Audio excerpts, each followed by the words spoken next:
Over the past couple of years, the term feral has become a popular slang word, especially on social media. This is a story about people who took that too far. I'm Aiden Mattis, and welcome back to the Lore Lodge.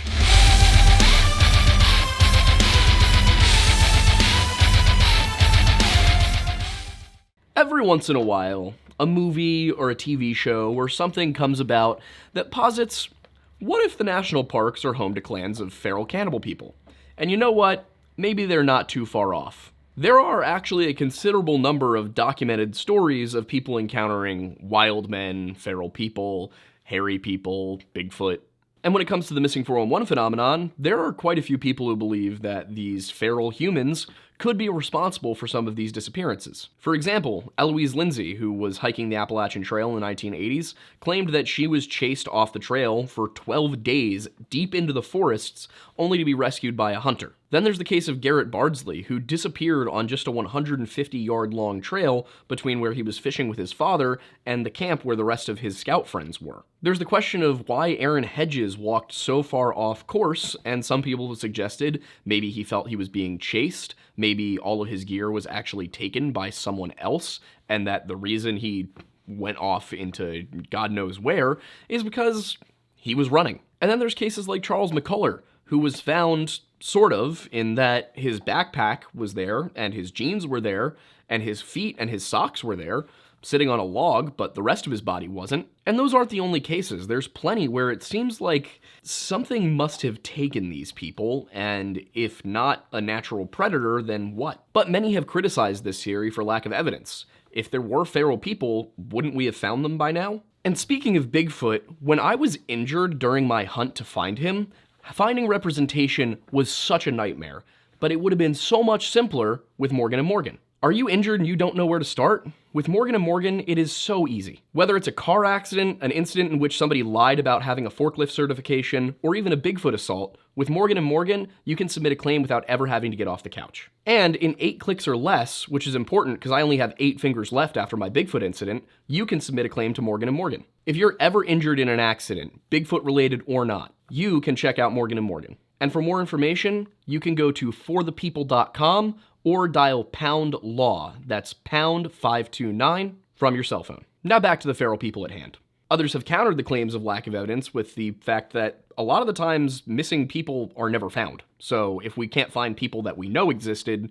how likely is it that we're going to find people that are evading our knowledge of their existence entirely? And then another part of the problem here is the indelicate handling of the idea of wild men and rural populations in pop culture and in media. Often, low-income folks in areas like Appalachia will be painted as feral or inbred, hillbillies, that kind of thing, when, for the most part, a lot of those people are some of the nicest people you'll ever meet. But folktales, stories, city people going into rural areas and not totally understanding the difference in culture, and movies like Wrong Turn have contributed to an image of rural people and even feral people as being specifically a certain kind of human who, by the vices of their own poor choices, has become something bad, something to be looked down upon. And it's important to understand that portrayals of people in rural areas of the Appalachians or the Cascades of British Columbia, that just because somebody lives out in what we might call the boonies,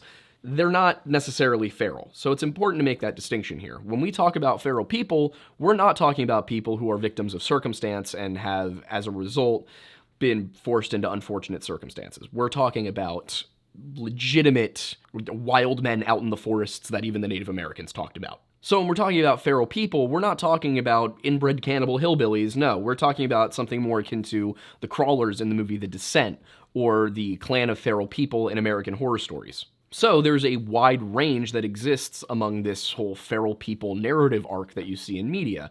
There are some cases where it's legitimate monsters, and some where it's just kind of gross, heavily inbred hillbilly families who have been mutated by a wastewater plant. For instance, in The Descent, what we've got is a group of women who are going caving in Appalachia, and it goes wrong. For those who haven't seen the film, there are spoilers coming up, so just be aware of that. But the idea is that this group of women goes caving, and one of their friends has decided it would be fun not to go into the marked cave she told them about, but rather an uncharted cave that she herself found that she thought it would be fun for them to be the first people to explore it. However, there's a cave-in, and their maps are useless because they're not in the cave that's been mapped, so they have to burrow their way deeper into the ground to try and find an alternative way out. They soon come across cave paintings, which they don't quite get the significance here. They think, oh, well, these are just old. These have, been down here a while. The directors of the film, the writers of the film, wanted a bit of a different scenario here. What they were suggesting with these cave paintings was that the inhabitants of this cave that the women were about to meet had been down there for thousands and thousands of years, somewhere between 10 and 40,000, which of course is plenty of time for physical adaptation to take place. To quote the production staff, we're talking about cavemen who never left the caves. So in this instance, we're dealing with humans, but in a very loose sense of the term. They're still related to us, but they're not something we would recognize as people anymore. Which, over time, we've actually seen happen in the fossil record. There's Neanderthals, there's Denisovans, there's Homo erectus, there's Homo habilis. There's all these different hominids who lived and died out, so yes, they would be genetic cousins to us, but if we looked at a living Neanderthal and said, is that a person?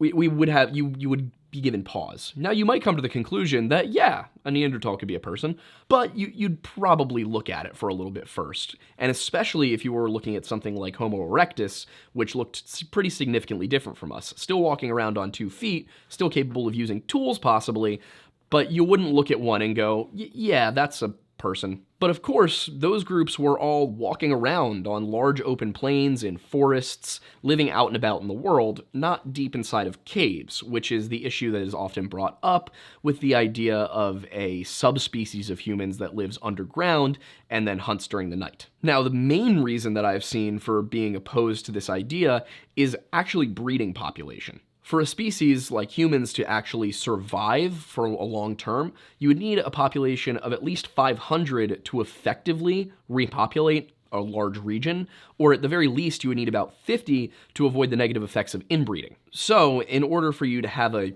cave-bound species like this, they would either need to somehow maintain a population of over 50 per cave, or they would need to have migratory breeding patterns, which means that they would need to leave the caves, go find others, and then have some sort of breeding ritual. I mean, there are animals that do this, but could humans be doing that without us picking up on it? If they're deep enough into the wilderness, possibly, but it seems a little unlikely. However, according to National Geographic, modern hunter-gatherer groups that are still roaming around the wilds today in places like Africa, they have populations about this size, usually under 100 people. They'll be anywhere from an extended family unit all the way up to what would be appropriately described as a tribe that migrates around seeking food. So if it's still possible for humans to do that, then maybe. I would say that a human subspecies that lives out in the wilderness, it's possible. It is not out of the question, but it's certainly not the most likely explanation for this kind of phenomenon. So what if we look at something that's a little bit more realistic? The American Horror Stories episode Feral. It's from season 1, episode 6.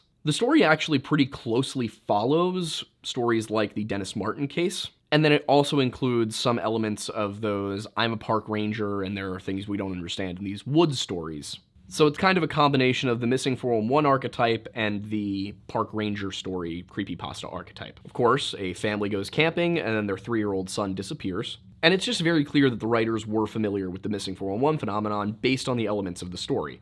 It kind of reads like they watched some Mr. Ballin videos and then went, that would be a really fun thing to do a story about. And like I said, elements of numerous cases show up for this one. Dior Kuntz, who was camping with his family, he was a young child. He goes missing. Nobody knows where he is. Now, of course, in that story, a lot of people suspect that the parents actually, murdered him, but that's beside the point. Like Jay and Jacob in the American Horror Stories episode, Dennis was playing a hide-and-seek-like game with his brother. And, much as Garrett Bardsley and his father Kevin were fishing, Jay and Jacob are fishing at one point in this episode. It's kind of a hodgepodge of missing 411 cases. As the episode goes on, you learn that Jacob's disappearance weighed very heavily on his parents Jay and Addie, and that they just couldn't make it work. They got divorced, they started seeing different people, but then they get a tip from somebody who claims that he actually thinks he knows where Jacob is. They end up encountering a park ranger on their journey into the forest, and then they end up holding him at gunpoint because of some other stuff that happens, and he explains to them that the National Park Service was actually created to contain a population of feral cannibal people, which is just so funny because that episode came out in like August of 2021, and I said all of that on TikTok in June of 2021. It's funny how these things work. Like, I understand. I know that the episode was probably filmed a year before I ever made my video, but the timing is uncanny. And then there's another revelation very akin to a certain missing 401 case about a boy named Dennis Martin, because in the hunt for Jacob, the Army Rangers take part. Now, of course, the Army Rangers and the Green Berets are not the same thing, but they are both special operations, and in this version of the story, the Army Rangers that went out looking for Jacob never came back. So in this case, we're dealing with something a little bit different from the Crawlers and the Descent.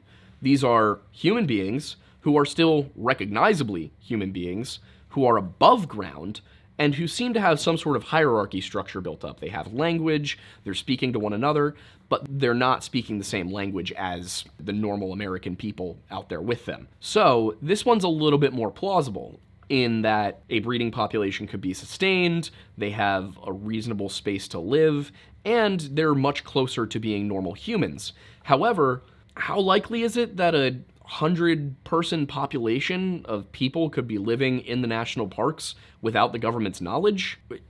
Well, when you think about all the other things the government lies about, yeah, that's entirely possible. So at the very least, the feral episode of American Horror Stories seems much closer to something realistic. And then we take a turn into the Wrong Turn franchise.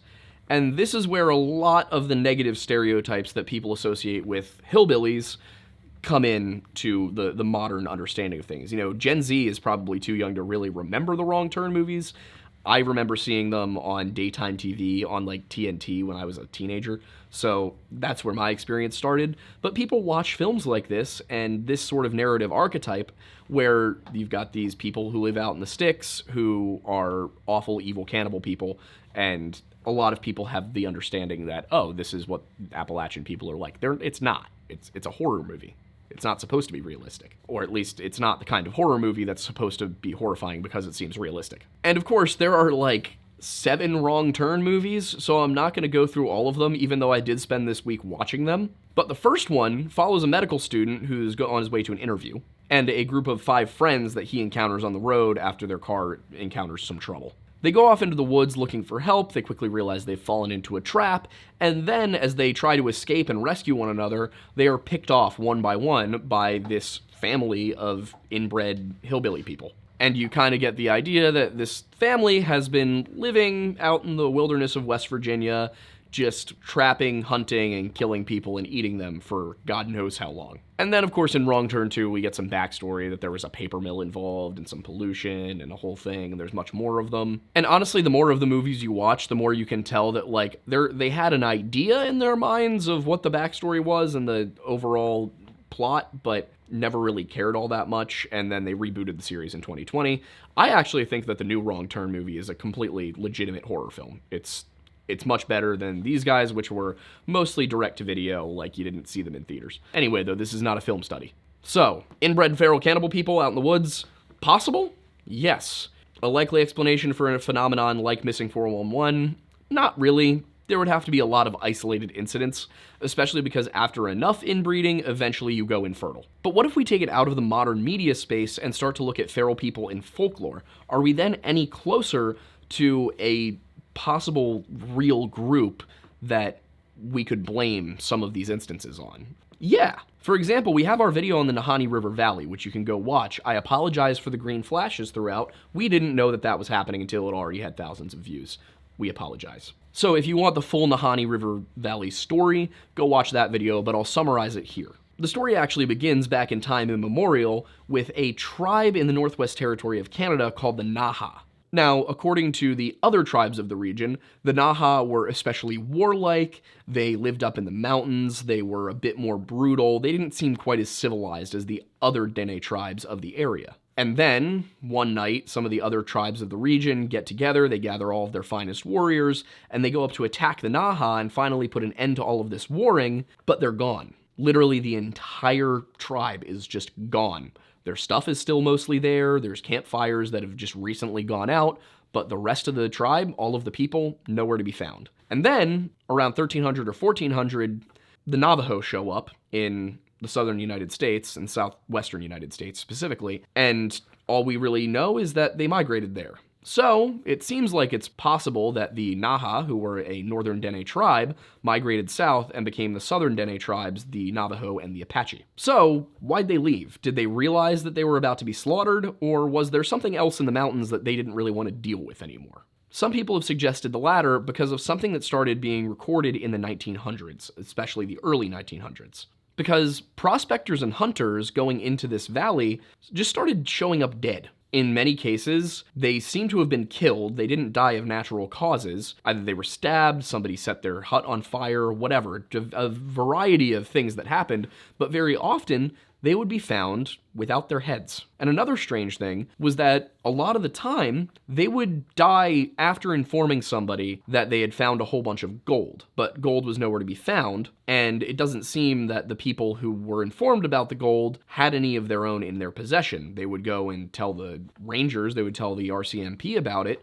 but they themselves never seemed to be any richer, and they, according to the Royal Canadian Mounted Police, seemed genuinely concerned for their friends' fates. The first case referenced is that of the McLeod brothers, Willie and Frank, who went up into the Nahanni River Valley. They found an incredibly vibrant source of gold, dug up a whole bunch of it. Their raft capsized. There's a whole bunch more details to it, but the gist of the story here is that they were on their way back into the valley and they had told their brother about it, and he hadn't heard from them for like 2 years, so he decided to go in himself and try and find them, see if they were okay, or if, he could locate where they had gone missing. And what he eventually encountered was their decapitated bodies, one of which seemed to be reaching for a rifle. So, if they were killed while trying to arm themselves, and then their heads taken, it doesn't really seem like it was a wild animal that did it. A mountain lion would drag the body off to its den, a bear would probably just eat them right where they were, but instead it looks like they were just killed and then decapitated, and nobody took the bodies. So it seems unlikely that it was a predator. These strange deaths continue for the next half century, and then eventually a guy by the name of Frank Henderson reported that while he was prospecting in the area, his partner's group just kind of disappeared. And then they were camping, waiting for his partners to show up, because they were the first ones back to the rendezvous point, and he says that in the night they were woken by a group of local natives who told them that what they were doing wasn't safe, and that there were pale-faced demons that stalked the mountains at night, killing people. Now, the story is in the Calgary Herald from 1946, and no matter how hard I try, I cannot get access to that newspaper. But I will say, I have not found a single native legend that I could verify was actually original to the Dene people about pale-faced demons. There were some kind of similar ones, but nothing that quite matched what Henderson described. So I just want to put that disclaimer there so you know that this may just be tabloid stuff. This may just be propaganda. This may just be somebody trying to make something out of a failed trip. There is, however, Native American folklore about wild men from just a little bit further south, in British Columbia in the Pacific Northwest of the United States. This is the story of the Saskets, who we talked about in our previous video, which was about Missing 411 and the Bigfoot connection and all of the evidence for that. To give you the gist of the story here, the Saskets are described by the Coast Salish people as being tall, broad-shouldered, bulky, wild men who live out in the woods in caves and tunnels. And when I say that they're described as being taller, adults are described as being 6'6" to 7 foot, which would be 2 1/3 meters to people who don't use freedom units. And they are often, of course, described as being more muscular, more bulky, but it kind of varies. Sometimes it's maybe an extra 50 to 100 pounds. Sometimes they say twice the bulk of a normal man. They're also described as being extremely fast, able to catch up with an adult man running full speed with ease, and very strong in that they are able to shift boulders from in front of cave entrances to no longer in front of cave entrances. And you might think, how can somebody who's only slightly larger than a human man, a foot taller, a foot and a half taller, be that much stronger? Go look up the statistics on silverback gorillas. You would be surprised how much of a difference just 50 to 100 pounds can make in terms of raw muscle. And on top of all of these advantages that they have physically over normal humans, They, in some cases, are said to be capable of human speech. Now, these accounts do vary, and from the ones I looked at, only one mentioned actual human language, the Douglas language. But the others, maybe they just didn't have an opportunity to speak to the thing, but one definitely can speak human language. And furthermore, the natives seem split on what exactly these things are. Some, like a man named Peter Williams, who spoke to J.W. Burns about the phenomenon, Peter himself being Native American, that was his Christian name, his English name, as they call them. And in his version, he was adamant that these Saskets are not related to us. They are not Native Americans. They are not the Indian. That they are something different entirely. But then Charlie Victor, another Native American man, again, this is using their English names, their Christian names, and this other guy said that, you know what, we think that they are people like us. And he was another Coast Salish guy. We're talking about people from the Chehalis group. So even within the same tribal units, they couldn't quite agree on what they were dealing with. And you might look at it and say, well, that's just old folklore. Those are probably stories passed down for generations and generations, and there's a real reason behind it. Well, in 1972, Al Berry and Ron Moorhead recorded some vocalizations that analysis by scientists determined couldn't really be made by normal human beings. That they had to be much larger, like at the very least 6'4", up to 8'2". So if there's that much variation, and some of those sounds you would have had to be 7 feet tall. So, you know, we're arguing like at least 7 feet tall here. That's really big. As I said in the video about Bigfoot, there's only 2,800 or so people in the world who are 7 feet tall or taller. And it doesn't stop with the people of the Pacific Northwest and the Northwest Territories. If you move further east, then you start to get Inuit legends about the Adlet. And the Adlet is described in several different ways. There is a very, very folklore version of it, wherein they are literally half human, half dog. But there's another version, if you go up into Labrador or the Hudson Bay, where the Inuit peoples talk about the Adlet as being humans, but barbaric, savage humans from deep within the wilderness. That they're not civilized, that they're a lesser, lower human. And that kind of fits with what you're seeing with the Saskets, with perhaps the whatever is poking around Nahanni River Valley, people who are not on the friendly level of being able to deal with other human tribes without immediately becoming violent. Maybe it's cultural, maybe it's how they've survived this long, who knows, but you get these stories about Wildmen. And in some of these stories, the Adlet are accused of cannibalism. And there's the fact that the word Adlet itself likely is derived from a word meaning either those below, and that could mean those below us as in subhuman, or it might mean those below us culturally. It could also just mean south, but I don't know that the Inuit thought of north and south in the same way that Europeans did, so I can't really speak to that. And then another possibility is that the word means striped, and if it means striped, it likely refers to a type of war paint. And I know we talked about Canada a lot, but we were going to move down into Tennessee now, because I got to talk to you guys about the Tree Men. I have to thank our good friend Wendigoon for telling me about these guys.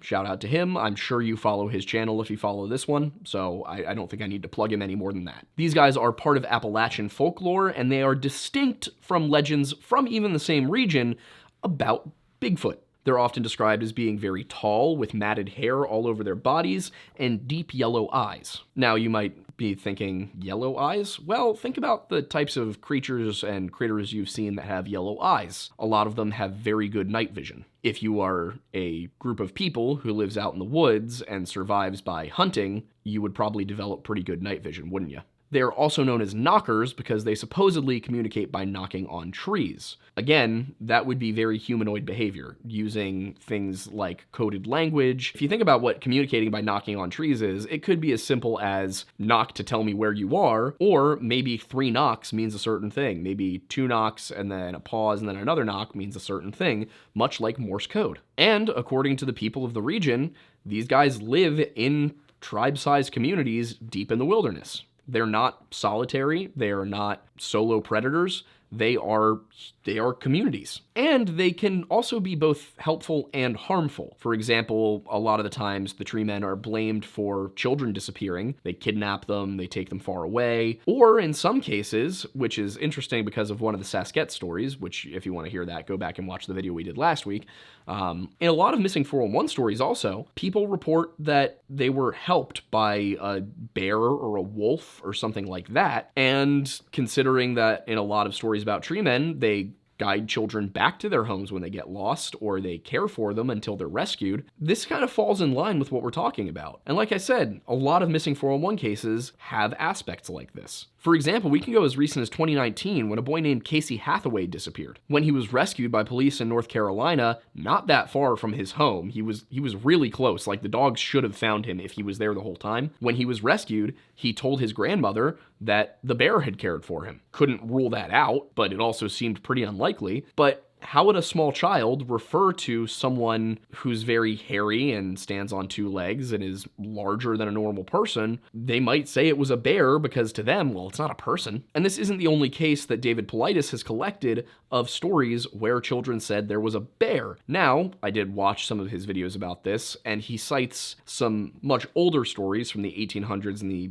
early 1900s, but he doesn't actually name anybody, so I can't go back and corroborate it. But with the Casey Hathaway one, that's corroborable. Like, that's a story you can find on CNN. I wouldn't necessarily trust everything CNN says, but you can find it elsewhere too, so. But, as always with David Paulides, take him seriously, but understand that you should probably fact check before you fully believe anything he says. And if you thought that this phenomenon was just limited to the United States and Canada, you would be wrong. And for that reason, I'm bringing our friend Ryan, also known as History Daddy, into this video to tell us about some of the British versions of Wildmen and what might be considered Bigfoot over across the pond.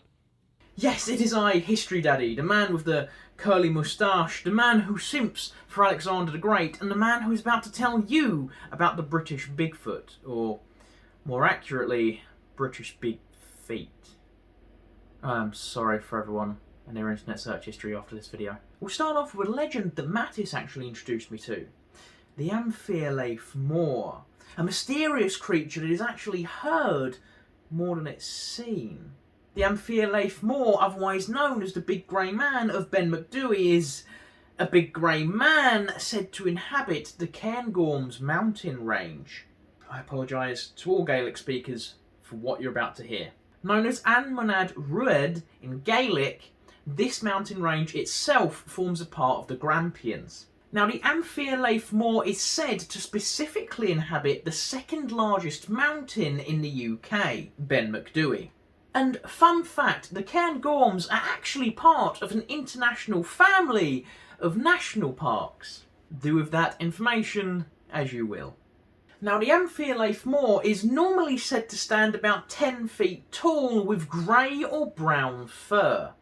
I have read one story where the Amphiolaeth Moor had jet white fur / hair, but the other two descriptions are more common. Now, when it is seen, it's said to have long, gangly arms like a gorilla in a 1950s Hollywood movie. But there is something more peculiar about the Big Grey Man of Ben Macdui. You see, most sightings are auditory, so those brave enough to make the summit of Ben Macdui may find themselves with company on the way down. The most common encounter with the Amphiolaeth Moor is simply footsteps, following you up or down the mountain with one footstep sounding for every 3 of yours. This also normally happens when the fog sets in. One of the most famous of these encounters with the mysterious creature comes from Professor J. Norman Colley in 1891, when he was followed down the mountain. You see, the professor's encounter began when he was on his way down from the summit, and he noticed something following behind him with one footstep for every 3 of his. Eventually, possessed by fear, he would run all the way down to Rothiemurchus Forest and never recount his story until 1925. Vowing never to return up the mountain.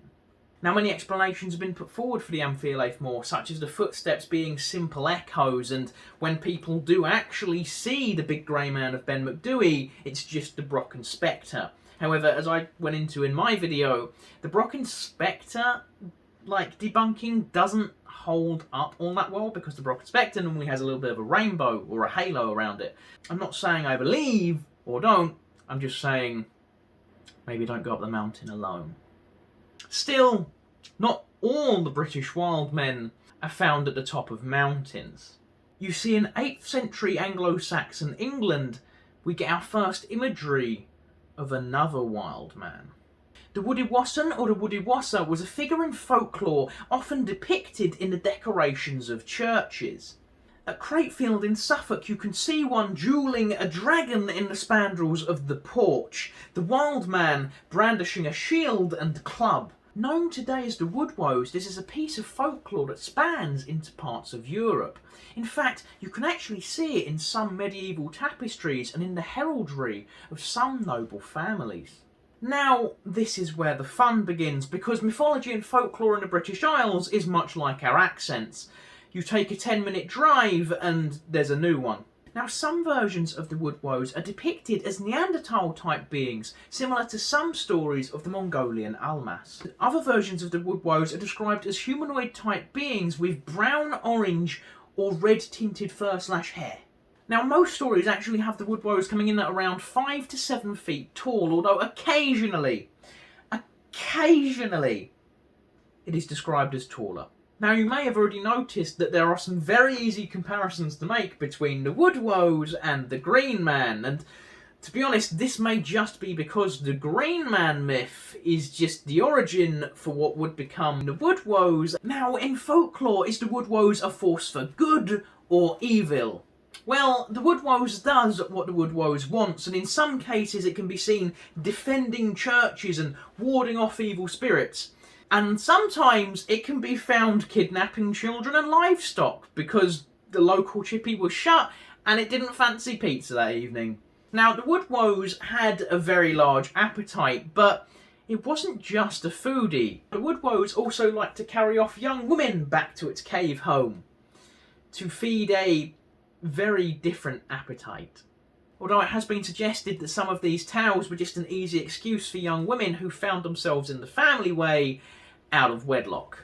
Now, it is said that the Woodwoes is deaf to the word of God. However, if you see a depiction of the Woodwoes with its club wielded upright, that means it's yet to be converted. But if you see a depiction of the Woodwoes with its club wielded downwards, that means it has converted. I'm not going to lie, I would love to know what drove someone to wander into the woods to try and convert this wild man to Christianity. Now, there are some depictions of female Woodwoes, and these are normally hairy, much like their male counterparts, except for the face and 2 other regions. Now, accounts of the Woodwoes do persist to this day, and livestock does still go missing. However, many argue that the British Isles simply couldn't support such a creature. But hey, they also say that about the Beast of Bodmin and all the other big cat sightings that don't exist, but the photos keep coming in. Now, the last British wild man we'll be talking about today is the Ghillie-Dhu, but I really don't know all that much about the Ghillie-Dhu, other than that he's a nice, kind-hearted member of the Fae, so not really a British wild man, but it sort of fits the description. Now, the Ghillie-Dhu is said to have a fondness for children and helps them find their way home when they're lost in the forest. It is said that the Ghillie-Dhu wears green moss that it collected from trees as clothing, and it also gave its name to the ghillie suit worn by modern soldiers. Now, obviously, the Amphiolaeth Moor and the Woodwoes are more of the traditional wild man or ape man sort of thing you would connect with Bigfoot or Sasquatch. But the Ghillie-Dhu, even though it's a member of the Fae, it gives me that same vibe, and that's why I included it. Although I may be way off the beaten track by including it. But that's up to you. Let me know in the comments below. If you would like a more in-depth look at the Amphiolaeth Moor and the Woodwoes, I do have full videos on both of them on my channel, History Daddy. I would like to thank Aidan very much for the opportunity to come onto his channel and inform you about the Amphiolaeth Moor, the Woodwoes, and the Ghillie-Dhu. See you in the next one. Bye. Thank you, Ryan, and your beautiful mustache. I'm going to keep things over in the UK for a little bit to talk about historical accounts of wild men, because here is where we come to the legend of Sawney Bean. To be clear, before we get into this in any detail, this story is of disputed veracity. It may not be true. It has also been called anti-Scottish propaganda. It has been called a fictional tale. It's been called tabloid. So, to be clear, even historians aren't really sure where they net out on the realism of this one. I read a few different studies on it, a few different journal articles. I'll let you decide as you listen to the story. But begin with the knowledge that it has not been proven false. The earliest references to the story of Sawney Bean actually do come from a 1734 book called The Lives and Action of the Most Famous Highwaymen by a Captain Charles Johnson, which of course was a pseudonym. And outside of the Johnson book, there are several undated sources for it, but it seems like the undated sources are all probably later than the Johnson one. It's possible that one or two of them are around the same time or slightly earlier, but based on details, it seems like the Johnson version might be the original written version of the story, or maybe there were previous versions that we no longer have. You would be astonished at how often information just isn't available because the original version of it was lost or destroyed. Basically, everything you've read that's based on a manuscript the manuscript was a copy of an earlier manuscript. So that's history for you. As for the story itself, the main points are as follows. Alexander Sawney Bean was born sometime around 1580 during the reign of Queen Elizabeth. And to be clear, that's the first one, not the second one. I know she was around for a long time. He was born to parents who were in the hedging and ditching business in Lothian, but Sawney, he wasn't about that life. Honest work was not for him. So he found himself a similarly inclined woman, and they, went off towards western Scotland, over probably to Galloway, based on the stories. There, they lived in a cave and had many children, like so many children. And the number varies from account to account. Sometimes it says as many as 45, sometimes as few as 30, but there are some accounts that give an exact number, so we're going to go with the accounts that give an exact number. According to those, they claim an exact amount of 6 daughters, 8 sons, 14 granddaughters, and 18 grandsons. So 48 people in total, and you might ask, Aiden, who were they having kids with? And that's the unfortunate part, because it's each other. So to be clear, 32 inbred grandkids. Aside from the part where there was just a horrific amount of inbreeding going on here, they were also robbers, murderers, and most importantly, cannibals. And according to the story, prior to the discovery of Sawney Bean's little clan of misfits, several travelers and innkeepers were actually executed for their crimes. They thought that because these were the last people to see these travelers who died on the roads alive, they must know what happened to them, and because of all of the panic, they would just execute innocent innkeepers with very little evidence. But after a time, eventually, Sawney Bean's clan was destined to screw up. To this point, they had actually never had a victim escape. They had very effectively devised a strategy where they would never attack more than 2 people on horseback at once. They would never attack a group larger than, I think it was 4 or 5 on foot.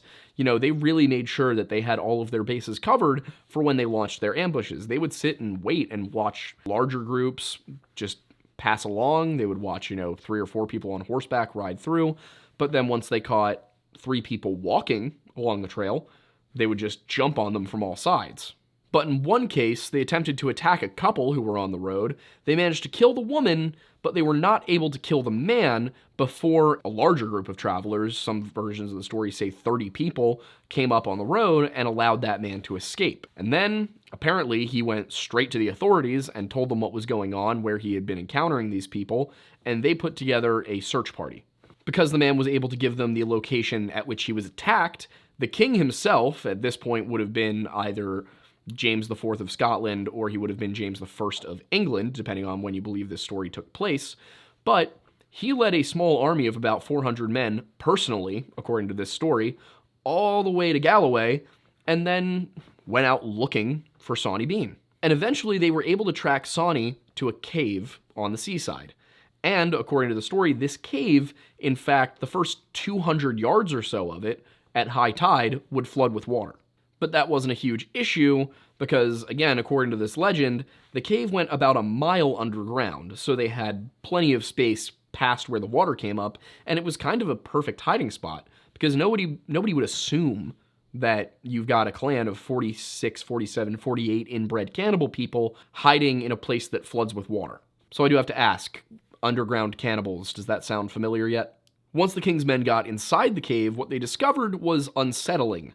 Human body parts hanging in drying racks from the ceiling, just salt curing to be eaten later. Others in pickling buckets, just, getting preserved to eat later. They also, of course, found piles and piles of valuables, clothes, weapons, all sorts of stuff that they had taken from people on the road. Because, according to the story, the king himself was there, they didn't really need to try these people. They were just captured and summarily executed not very far away. So at this point, you can tell me how you feel about this story in the comments if you want. Like, does this sound legit? Does this sound like something that was made up completely? Does it sound like a story that had a nugget of truth to it and then evolved?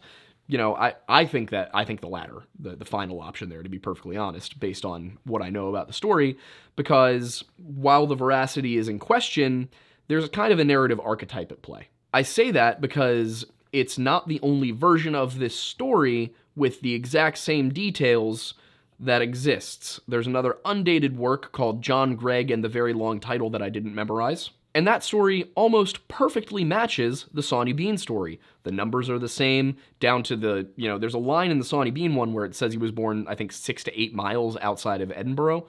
And then in the John Gregg story, there's one that says he was born 6 to 8 miles west of Exeter. The only real difference in this story is the name of the person and the location. Instead of Scotland, it's Cornwall.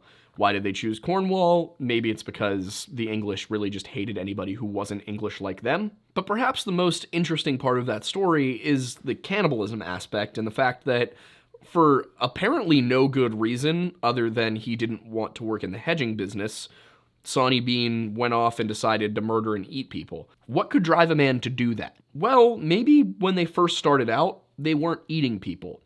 Because you would be very surprised how quickly humans will turn to cannibalism. If they have, in some cases, even the slightest bit of inconvenience regarding food, people will sometimes start eating other people. And I say that because of the story of the Donner Party, which I will not go into detail on the entire story here. We have talked about it on a podcast before, and we will be doing an episode on it, but there's just too much to get into in this video. However, what's important to note is that the Donner Party, who were on their way to California, got stranded up in the mountains, and a lot of them died. A lot of them escaped with rescue operations, but one of the people who was one of the last to be rescued, a Louis Keseberg, admitted to eating people while he was up there. In Louis's defense, he did not kill anybody. He just ate people who died, which is still not great, but it's better than murder. And the important thing to note there is that Louis Keseberg had not been without a reliable source of food, even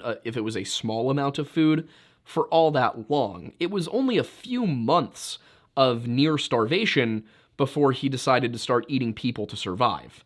Now, you can debate the ethics of that all you want. I personally cannot ever see myself eating a human being. I will not make excuses for Louis on that account, but the point is, humans will turn to cannibalism if they have to, rather quickly. So it's not entirely unbelievable to think that, desperate times, desperate measures, and then maybe you survive, but you never make it back into society, and then cannibalism just kind of becomes something that, you did it once, so you might keep doing it, and then you teach your kids to do it too, and then their kids teach their kids to do it, and eventually it just becomes normal. There are places in the world where cannibalism is a ritual thing, so it's not unbelievable to suggest. But what we're faced with is not necessarily hard evidence that feral people exist, but there's enough out there to suggest that maybe it's at the very least possible, Something that at first glance, if you say there are feral people living out in the wilderness, might seem unlikely. When you dig into the folktales and the actual science behind breeding populations and things like that, and then you look at well-documented stories like the Donner Party, a picture begins to appear of maybe not Bigfoot and maybe not the crawlers from the descent, but perhaps, I hesitate to use the word culture, but tribes of wild people who don't live by society's standards of what is civilized. And maybe, just maybe, they're responsible for some of these missing 411 disappearances. But, as always, I want to know what you guys think. Let me know in the comments section. Tell us we're right, tell us we're wrong, tell us that we're beautiful. I mean, you can tell us we're wrong as long as you also include that part. And if you want to support what we're doing here, you can subscribe to us on Patreon for as little as $1 a month. That keeps things moving for us, that helps us, run this business. Or you can also join this channel here on YouTube, and I believe that gives you an ad-free experience, though I promise nothing. You can also buy our coffee roast from Tableau Roasting Company. It is one that I painstakingly put together myself from my favorite roast profiles, and personally, I think it's some of the best coffee I've ever had. Don't take my word for it, take my parents, who were both in the coffee industry, they love it too. So, that's all I'm saying, is if you want great coffee, we make great coffee. Like, get it once, I promise you will switch to it. We also have an Amazon store where I put up stuff related to what we do on the show. There's a streaming tools list, there's books, and if you want to catch what we do here live, you can tune into our podcast, which airs Sunday nights at 7 p.m. Eastern, here on the Lore Lodge channel. Once again, I am Aiden Mattis, and thank you for stopping by the Lore Lodge.